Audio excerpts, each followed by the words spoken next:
हम काले हैं तो क्या हुआ दिल वाले हैं, हम काले हैं तो क्या हुआ दिल वाले हैं, हम तेरे तेरे तेरे चाहने वाले हैं, हम काले हैं तो क्या हुआ दिल वाले हैं, हम काले। नमस्कार, मैं दिव्या और इस वक्त आप मेरे साथ देख रहे हैं धर्मेश सिनेमा।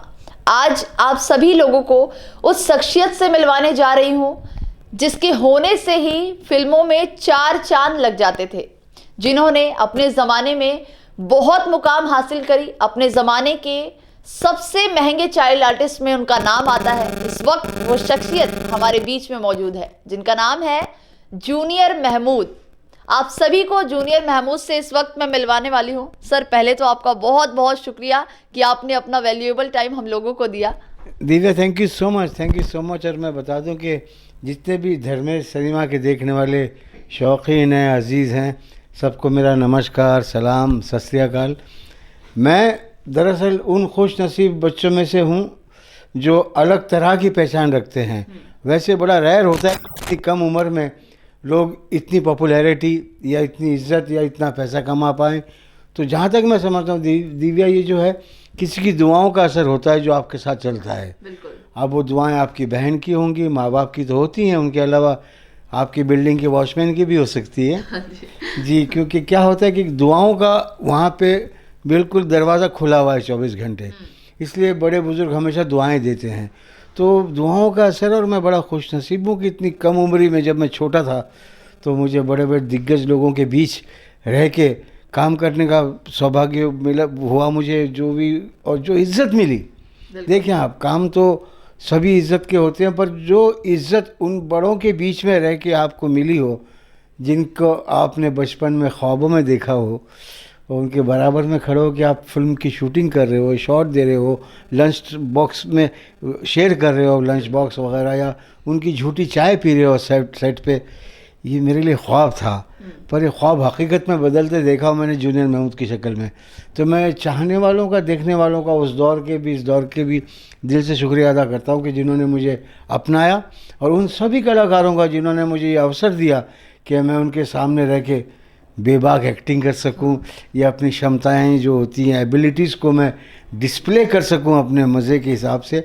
तो उन सब का शुक्रिया, देखने वालों को शुक्रिया, ख़ासकर मेरे माँ बाप का भी शुक्रिया। सर, पहला सवाल आपसे मेरा यही होगा कि इतनी छोटी उम्र में कैसे कदम रखा आपने? दिव्या, ये कहानी बड़ी पुरानी है और बहुत सी बातें लोगों को मेरी पता भी हैं, पर धर्मेश सिनेमा के देखने वालों और सुनने वालों को शायद कुछ लोगों को नहीं लगे तो मज़ा आएगा। आप समझते कि शूटिंग का माहौल कैसा होता है, बड़ा कॉम्प्लेक्स होता है। अच्छा, उस दौर की शूटिंग में ऐसा होता था कि सेट पर, शूटिंग के दौरान सेट पे एक ही कुर्सी होती थी, वो कुर्सी डायरेक्टर की होती थी। ठीक है जनाब, मेरे बड़े भाई थे जो अभी स्वर्गवास हो गए हैं, मरहूम अमर भाई जिसे कहते थे हम सब, बहुत अच्छे मिमिक्री आर्टिस्ट, डांसर भी थे। तो उस दौर में जब वो नए नए जवान हुए थे तो उनको एक्टर बनना था बेसिकली। मेरी तो हाइट, शक्ल वक्ल बचपन से ही कोई ख़ास थी नहीं। अलबत्ता मेरा बड़ा भाई बड़ा हैंडसम था, और उन्होंने लाइन को ज्वाइन करने के लिए या उसमें कदम रखने के लिए उन्होंने स्टिल फोटोग्राफी का जॉब अपनाया, या उनको मिल गया वो जॉब कि आप जाइए शूटिंग में जाके स्टिल फोटोग्राफ कीजिए। जैसे कि सुनने वाले कुछ लोगों को बता दूं कि एक सीन चल रहा है, उसकी स्टिल इसलिए खींचते हैं जिससे कि आइंदा कभी शूटिंग हो जाए खुदा ना खास्ता, तो वो स्टिल देख के कॉन्टिन्यूटी मेंटेन की जाएगी। तो वो काम के लिए मेरे भाई को जॉब मिल गया। तो डेली आके घर में बताते थे कि आज मैंने माला सेना जी को फोटोग्राफ किया, आज मैंने धर्म जी को किया, राजेंद्र कुमार साहब को किया, बड़े बड़े एक्टरों के नाम लें। तो मेरे दिल में बड़ी वो जिज्ञासा, उत्सुकता पैदा हो कि यार मैं कब इनको देखूंगा कलाकारों को। तो मैंने अपने बड़े भाई को मस्का लगाना शुरू किया, मगर तो यार शूटिंग वगैरह में जाता है, कभी मुझे भी ले जाया कर यार। अच्छा। मुझे भी एक्टर, बोले तू बकवास बहुत करता, तेरा मुंह जो बंद नहीं होता। बोले ऐसा ना हो तू कुछ बकवास करे और मेरी नौकरी चली जाए, वो भी नया नया काम मुझे मिला है वगैरह। मैंने बड़ी खसमें खाई कि मैं अपना मुंह बंद रखूँगा, फला फला, तो मुझे ले तो चल यार। मुख्तसर है कि वो संडे का रोज़ था, इतवार था। अच्छा। वैसे मुझे स्कूल से कोई लगाव भी नहीं था, तो मेरे लिए हर रोज़ इतवार होता था बचपन में मेरे। मतलब शुरू से पढ़ाई में ध्यान ही नहीं था आपका? मेरे जो सुनने वाले बच्चे हैं मुझसे बिल्कुल मुतासिर ना हो, आप बिल्कुल इंस्पायर ना हो, क्योंकि तालीम से बड़ा हथियार इस दुनिया में बना ही नहीं है। अगर आप क्वालिफाइड हैं तो हर जाविये से, हर एंगल से आप कामयाब हैं। तो बच्चे मेरे बैकग्राउंड पे ना जाए, बस मेरी बातें सुनते रहें आप। तो इतवार का रोज़ था, संडे था, तो मैंने मेरे भाई को बोला यार आज छुट्टी है तो कुछ चक्री चला दे, ले चल मुझे शूटिंग पे। खैर उसने मुझे यही प्रॉमिस मांगा मुझसे कि तू बकवास नहीं करेगा, बस बात नहीं करना। शायद उस दौर में बहुत ज़्यादा ही बोलता था मैं, जिसे उर्दू में कहते हैं बेबाक होना, तो बेबाक था मैं। तो खैर मुख्तसर हम शूटिंग पे चले गए। तो फिल्म बन रही थी, उसका नाम था कितना नाजुक है दिल, बड़ा प्यारा नाम था, कितना नाजुक है दिल। इसकी शूटिंग चल रही थी। जॉनी वॉकर साहब उस ज़माने के टॉप तेल मालिश वाले जॉनी वॉकर साहब, जो कभी ना भुलाए जाएंगे, बड़े दिग्गज, बड़े आर्टिस्ट अपने ज़माने के। वो एक टीचर का रोल प्ले कर रहे थे, छोटी सी पाठशाला का रूम बनाया था उन्होंने, और बच्चों को सिखा रहे थे, डांट वाँट रहे थे। तो इतनी देर से क्यों आया है, क्या हुआ, जो भी डायलॉग थे।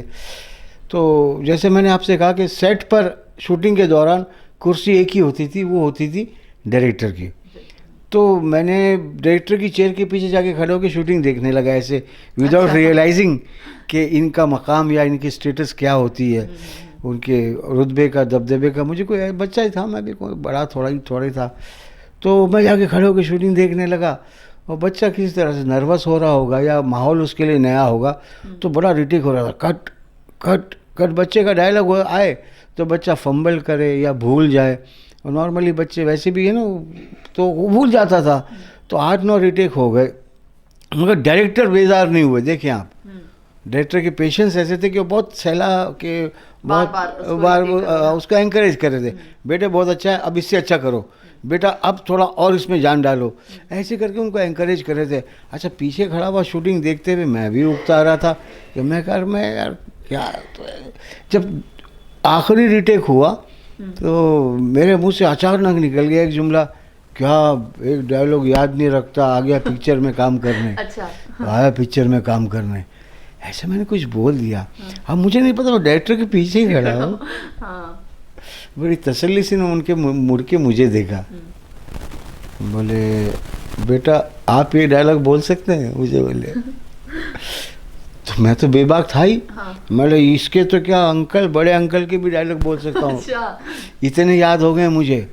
उन्हें मेरी बात में कुछ कॉन्फिडेंस लगा, या मेरे सेंटेंस का जवाब देने का अंदाज उन्हें पसंद आया। तो उन्होंने उस बच्चे को बुलाया जो रिटेक कर रहा था, बोले इधर आइए आप, बेटे इधर आइए। सीधे साधे लोग, अच्छा खासा दौर। बच्चा आ गया, अपना कुर्ता निकालिए आप। कुर्ता निकाला उन्होंने, मुझे कहा आप पहनिए। अच्छा। आपने कहा लाइए। मैंने वो कुर्ता पहन लिया, मुझे जॉनी वॉकर साहब के सामने खड़ा कर दिया। बोला बेटा वो जुमला बोलना, ये क्लैप बजेगा, क्लैप के बाद मैं बोलूँगा एक्शन, फिर अंकल डायलॉग बोलेंगे, उसका जवाब आपने देना। मैं कहा हाँ याद है मुझे, बोलिए। बड़ा कॉन्फिडेंस मेरा देखकर उनको यकीन था कि कुछ कर जाएगा ये। फर्स्ट टाइम मैं कैमरा फेस कर रहा हूँ, कैमरे की स्पेलिंग का पता नहीं मुझे, 9 साल की उम्र मेरी।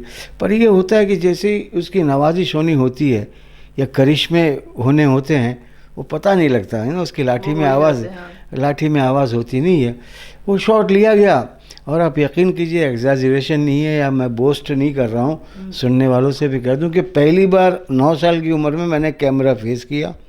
वो बच्चे के डायलॉग चुरा के मैंने टेक में बोले, यकीन कीजिए दिव्या वो शॉट ओके हो गया। अच्छा। लोगों ने तालियां वालियां पीट दी। मेरा भाई वहाँ से खड़ा हुआ काँप रहा था। अच्छा। कि भाई मेरे ये नौकरी का क्या हो गया, तो भूतनी का घुस गया अंदर इनमें। अरे जनाब, बड़ी मेरी ताली वाली पिट गई, बड़ी इज्जत हो गई। जॉनी वॉकर साहब ने भी वाह किया, वाह बेटे वाह, जैसे बड़े लोग करते हैं। और वो डायरेक्टर तो बड़ा इम्प्रेस हो गया, क्यों उन्होंने पंगा लिया था, और पंगा उनका कामयाब हो गया। और वो पूरा दिन मैं हीरो की तरह इतराते हुए घूम रहा था स्टूडियो में। शाम को मुझे, आप यकीन कीजिए, 5 रुपये मिले। हरा नोट होता था उस दौर में, और एक छोटा सा कागज़ लेके आया, जिसे वाउचर कह लें हम आज की भाषा में। वो वाउचर पे रसीद ली 5 रुपये की। मेरा नाम नईम है, मोहम्मद नईम। तो मैंने नईम NAIM लिख दिया। नए सीखे थे कि 5वीं क्लास से अंग्रेज़ी शुरू होती थी हमारे उस दौर में। हाँ जी। तो अब मेरा भाई थर काँप रहा, पता नहीं क्या होगा क्या होगा क्या। मुख्तसर है कि हम शाम को बस में बैठे आ रहे, मैं तो मेरे भाई से बात ही नहीं कर रहा। बात ही नहीं कर रहा मैं। घबरा गए थे इसलिए बात नहीं कर रहे थे? नहीं, मैं अपनी अकड़ में था। तो मुझे बड़ा वो समझ में आ रहा है, तो बात नहीं कर रहा, तो क्या बात है, मतलब बड़ा आदमी हूँ, तुझे 3 रुपये मिले कन्वेंस के, मुझे 5 रुपये मिले हैं, मैं भाई मेरे मुँह ना लगी हो, ऐसे मजा। तो खैर उन्हें अच्छा भी लगा, बोले अबे तू वहाँ, बोले कहते हैं ताली वाली बज गई, लोगों ने अप्रिशिएट कर लिया, मालिक की मेहरबानी हो गई। अब मेरे दिल में लालच कह लें या शौक़ कह लें, मुझे इसे क्या बोलूँ मैं भाई को और मस्का लगाने लगा। उसके बाद अम्मी को जाके बताया कि इसको ऐसा 5 की नोट दिखाई मैंने, डैडी को बोला, मैंने छोटे भाई बहन को बताया, मैं एक्टर बन के वॉट एवर, मेरे दोस्तों में बिल्कुल फन्ने का बन के घूम रहा हूँ मैं, जो हर बच्चा करता है, मैं क्या। तो बचकाना उम्र थी। उसके बाद मैंने भाई को रिक्वेस्ट करना शुरू किया। फिर एक रोज़ पता ये लगा कि जीपी सिप्पी साहब शोले वाले हाँ। एक फिल्म बना रहे हैं, बच्चों की फिल्म है जिसका नाम है ब्रह्मचारी। ब्रह्मचारी, हाँ। जी, शम्मी कपूर साहब हैं उसमें, राजश्री जी हैं, वी शांताराम साहब की साहबजादी, और शंकर जयकिशन का म्यूज़िक, हसर साहब के गाने, बप्पी सोनी साहब डायरेक्टर, और सब हाई फाई फंडा, जिनके हमें नाम भी नहीं पता, वो सब बड़े बड़े लोग उस फिल्म के जुड़े हुए लोग। तो उन्होंने कहा उनको 12 बच्चे चाहिए, टिपिकल बच्चे चाहिए, अतरंगी बच्चे से कहते हैं ना, टिपिकल हो, उनके बोलने का अंदाज, मैनरिज्म, चेहरे मोहरे अलग हों। तो तू जाके ट्राई कर, तू बहुत बड़बोंगा है, तू चला जा, शायद तुझे पसंद कर ले। मुझे पसंद कर लिया किसी तरह। उन्होंने मुझे बोला कि तुम, बहुत लंबी कहानी, चूँकि आप समझते हैं कि सुनने वाले भी बोर नहीं होने चाहिए, मैं कट टू कट बता रहा हूँ आपको। तो मुझे ले लिया गया। अब सोचिए, मैं बात कर रहा हूँ 67 की, 1967 में पूरी फिल्म बनी होगी हमारी 2.5 साल में, 2 साल में, क्योंकि 68 की एंड में लग गई थी वो, क्योंकि 69 में मुझे इज़्ज़त से नवाजा गया था, वो फिल्म फेयर वगैरह जो भी। तो ये समझ लीजिए कि उस पूरी फिल्म में हमें 1500 रुपये मिले थे, और साइनिंग मिला था 101 रुपया। दिव्या में 101 रुपया पाने के बाद में मैंने 1 हफ्ता या 10 दिन तो अपने जो नॉर्मल दोस्त थे उनसे बात ही नहीं की। अच्छा, सबको भिखारी समझा है, भिकमंगे सब, ये क्या है मेरे आगे बूतनी की, एक उस इतना चौड़ा नोट होता था उस ज़माने में 100 का। यार मैं तो मेरी अम्मी को आके पता, अम्मी उन्होंने ऐसा ऐसा वगैरह वगैरह, उसमें मुझे ले लिया। फिल्म ब्रह्मचारी में बहुत से बच्चे थे, मुझे भी ले लिया, चल इसे भी रखते थे, टिपिकल है, बाल वाल की मेरी स्टाइल बड़ी अलग थी, और घुस जाता था मैं, कोई भी बात होती चला जाता था। तो उस फिल्म में मुझे लिया गया, मेरे मुकद्दर उस फिल्म से जागे। अच्छा सर, ये बताइए कि नईम सैयद से आपका नाम जूनियर महमूद कैसे बना? कोई कहूँगा दिव्या, बहुत लोग जानते हैं मेरे बारे में, लेकिन मैं धर्मेश सिनेमा के सुनने वालों को ख़ास तौर से कहूँगा कि मैं नईम सैयद से जूनियर महमूद कैसे बना। एक फ़िल्म बनी हमारी, फिल्म का नाम था सुहागरात। उसका बहुत बड़ा बेहतरीन गाना था, कल्याण आनंदी साहब का म्यूज़िक था, और लता जी ने गाया था, हैया ओ गंगा मैया में जब तक के पानी रहे, मेरे सजना तेरी जिंदगानी रहे। जी, बेहतरीन गाना। और मैं क्या बताऊं कि उस फिल्म में मुझे लिया गया। उस फिल्म में महमूद साहब का बहुत बड़े महमूद साहब, द बिग बॉस, और बहुत से लोगों ने उनकी कॉपी की है, आज भी करते हैं। मैं तो बरहक करता हूँ, एंटाइटल्ड फॉर इट, इसी so I am being most luckiest person under the sun. तो उसकी शूटिंग कर रहे थे हम, फिल्म थी सुहागरात। तो रतन भट्टाचार्य जी अपने ज़माने के बेहतरीन फिल्म मेकर, उनकी फिल्म थी। तो उन्होंने बोला कोई ऐसा बच्चा ढूंढ के लाओ यार जो महमूद साहब के सामने डायलॉग्स बोले।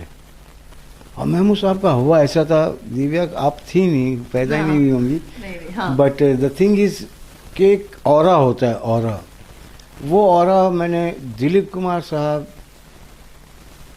भाईजान महमूद साहब, राजेश खन्ना, रफ़ी साहब, लता दीदी, कुछ ऐसे औरे देखे मैंने अपने करियर में या अपनी छोटी सी ज़िंदगी में, जो जिनसे मैं बहुत ज़्यादा इंस्पायर हुआ हूँ।